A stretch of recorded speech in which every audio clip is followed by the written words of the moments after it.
Hello, this is showing the scapula, the two surfaces of the scapula. This is interior surface and this one is posterior surface. So how will you identify whether this is interior or posterior surface? So there are some landmarks. So on the posterior surface you can see this landmark, which is called spine of the scapula. So this is spine of the scapula, and spine of the scapula terminates on this process which is called acromion process. Okay, so this one is acromion process. Okay, so this is the spine of the scapula on the posterior aspect of the scapula, while on the interior aspect there is process which is called coracoid process. So this one is coracoid process on the interior aspect of the scapula.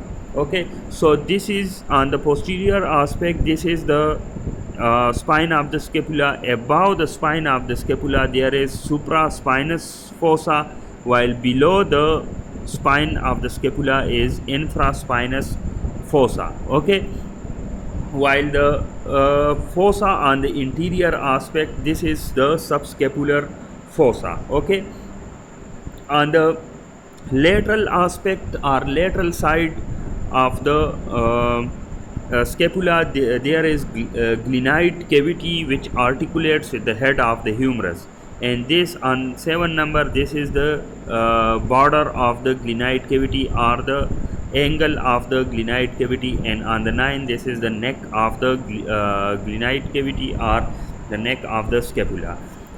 Then the scapula has 3 borders and 2 angles. The 3 borders are this is glenoid cavity is on the lateral side. So this on the lateral side there is lateral border. This one is medial border. Okay, this one is superior border. Okay, so on the posterior aspect you can see this is the superior border, this one is lateral border, and this one is medial border of the scapula.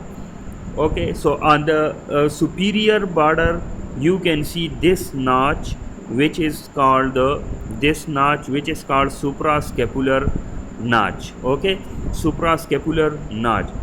There are 2 angles in the scapula. This one is superior angle and this one is inferior angle. Okay, inferior angle and superior angle. Okay, so this is all about the scapula.